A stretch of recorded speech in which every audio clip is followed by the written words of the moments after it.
I'm Rupert Cutler, and I'm a lifelong protector of the environment. I've degrees in wildlife management and natural resources economics. I've taught the subject, and I've lived in here long enough to work with the city council and the conservation groups to protect Roanoke's beautiful environment.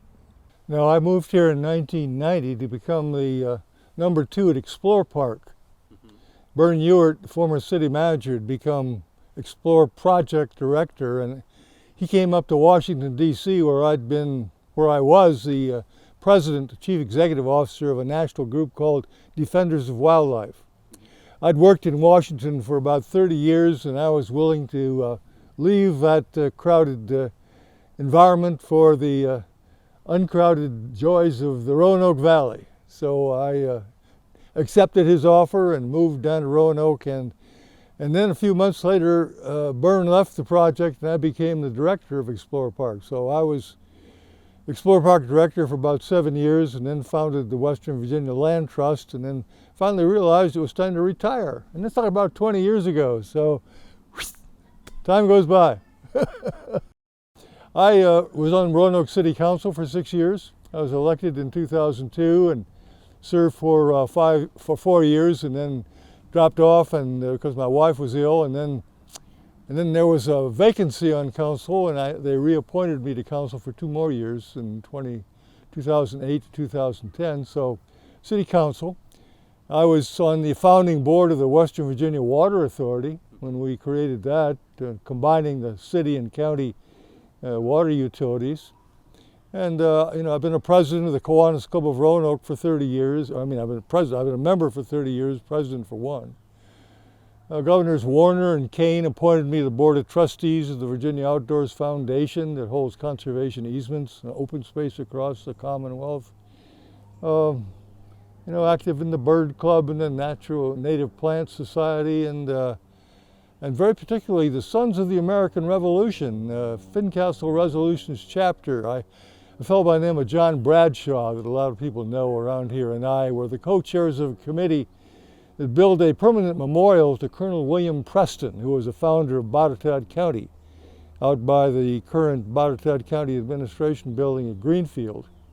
So, and I taught, I was the adjunct at Virginia Tech in wildlife for a while, and Diane Christopoulos of Salem and I, who are known as 2 environmental troublemakers in the valley, co-taught a class at Hollins University in the spring term of 2020, which of course was interrupted by the COVID pandemic. And so the first part was in person and the second part was via Zoom, with the Hollins students checking in from Mexico and other parts of the world, which was kind of interesting.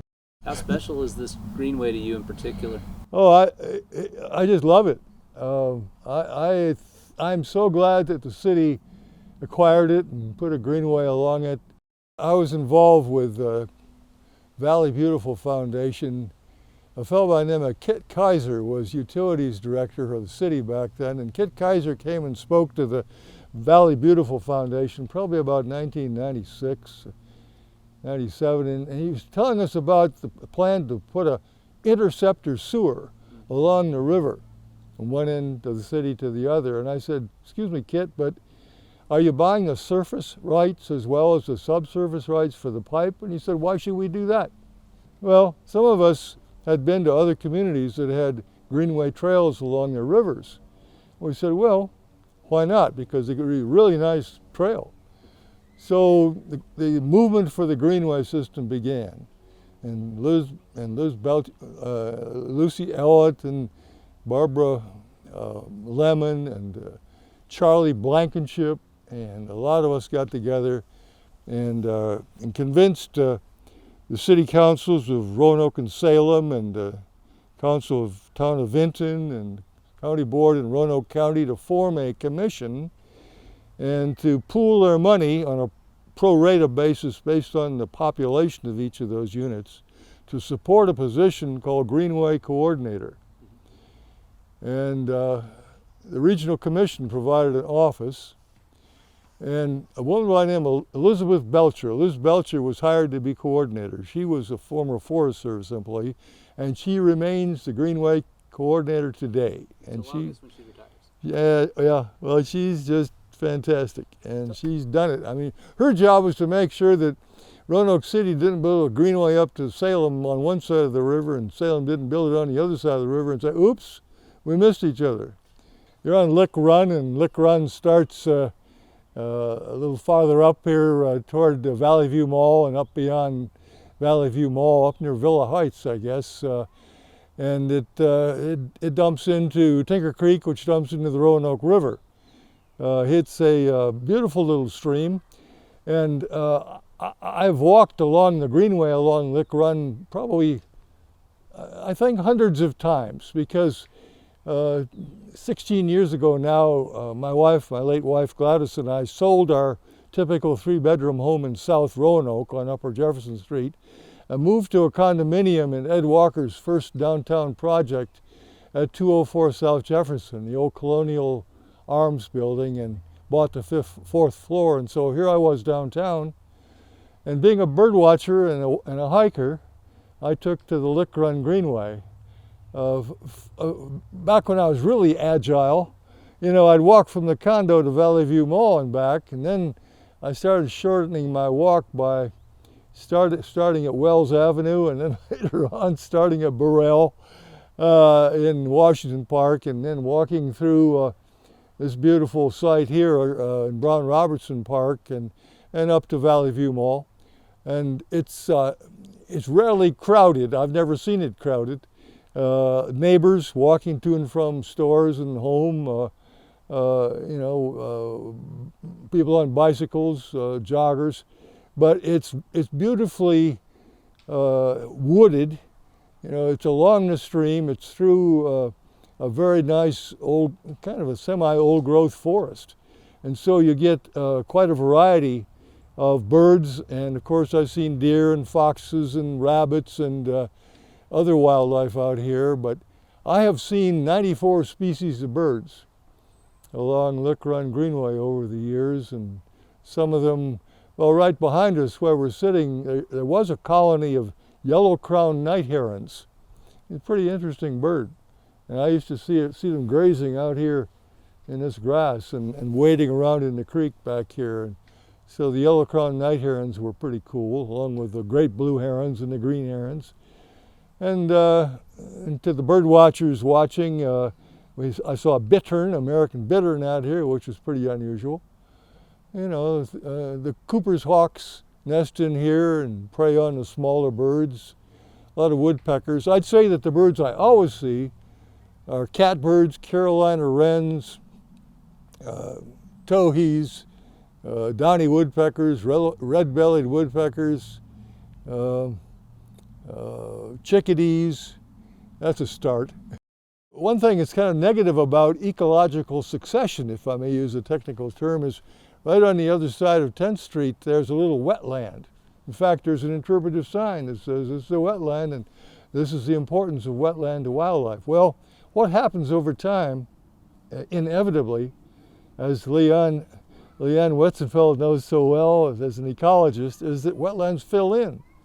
Sedimentation comes in, and what used to be a creek becomes a kind of a boggy marsh.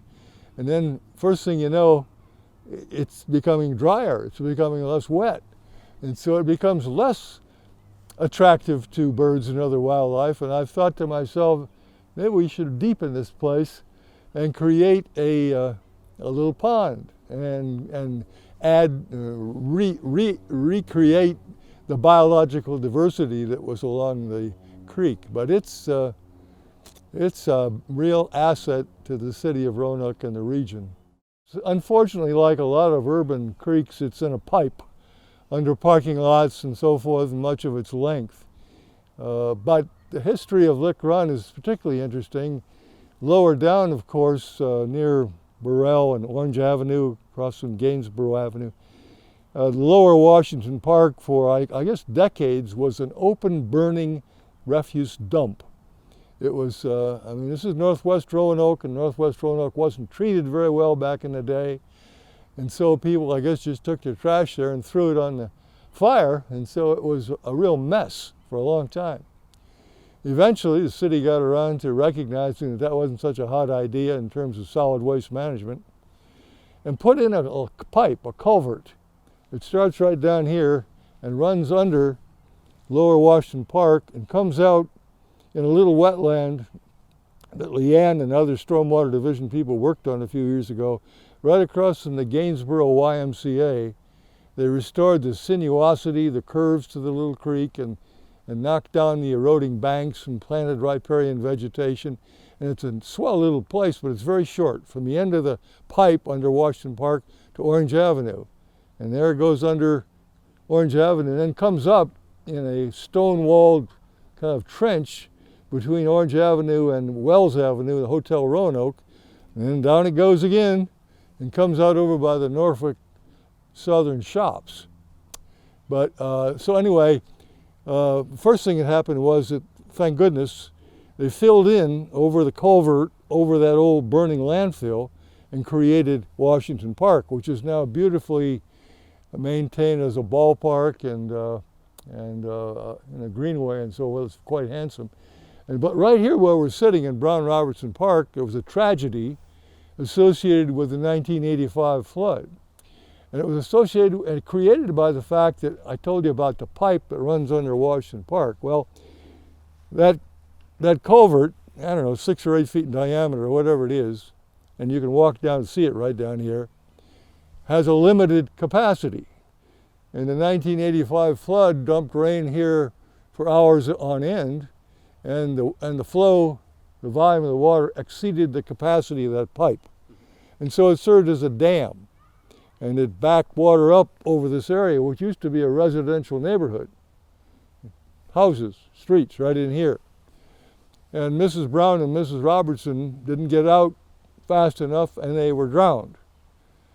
So the city acquired the land, as I understand the history, removed all the destroyed structures, and when I came here 30 years ago, there was a chain link fence down here along 10th Street, you know, over your head, with signs that saying, city property, no trespassing, city property, no trespassing. And I looked through that fence and I said, what the heck? This is a beautiful open space right in the middle of a neighborhood. Why is it off limits to the public? And after a little negotiation and conversation with City Council, it became a city park. I took the fence down, it became Brown Robertson Park.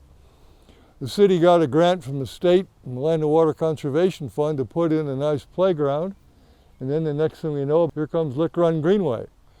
So today you'd never know that A, there was an ugly burning dump down in Washington Park, and B, there was a life-destroying flood here in Brown Robertson Park, because today it's very passive and very beautiful, and with the passage of time things have gotten better. You know, something we haven't talked about are conservation easements. You know, I was one of the founders of and the founding executive director of the Western Virginia Land Trust, which is now called the Blue Ridge Land Conservancy. And one of the first things we did was to help establish this greenway, because up here a little farther there's a firm called Barrow's Office Furniture, and their property extended over the creek. And when Liz Belcher and I were scouting the route of this greenway, we realized, and Janet Scheid was another member of that little team who's been a town council member in Vinton. Janet Scheid and Liz Belcher and I said, oops, how are we going to get across this private property? So we just walked up to the office building of Barrow's Furniture and said, may we speak to the chief executive officer? Yeah, come on in. Would you give the land trust the property you own in which Lick Run Creek is located for the greenway? And he thought about it and said, sure. So he gave the land for the greenway and Lick Run behind Barrow's Office to the land trust, because he wanted to give it to a 501c3 charity for his tax purposes. And then the land trust turned around and gave it to the city. So there's that. But also, as the executive director of the land trust, and later on I was a board member, the Western Virginia Land Trust worked with the city. I was also in city council, same time I was with the land trust. and encouraged the city to donate conservation easements on Mill Mountain and on Carvin's Cove. Darlene Burcham was city manager at this time, and Darlene and I worked out this agreement for the city to donate 12,000 conservation easement on 12,000 acres. Carvin's Cove is the second largest city park in America. The first largest is outside of Phoenix in Maricopa County. But anyway, so we got a conservation easement on Carvin's Cove and a conservation easement on 600 acres of Mill Mountain Park. And I think that's pretty important. So, yeah, I think things have gone along pretty well. And, you know, right now I'm on the Kiwanis Club Environment Committee, and with the help of Sherry Hartman and others, we are, you know, we've built a $400,000 playground next to the new Melrose Branch Library at Goodwill there at 24th and Melrose. And now we're working on a plan with Leanne Wetzenfeld's help to put wildlife habitat and an environmental education garden along a stretch of Horton's Branch, a creek that runs from Melrose up to the Goodwill parking lot. And so kids can use both the playground and the nature trail. So yeah, I'm having fun.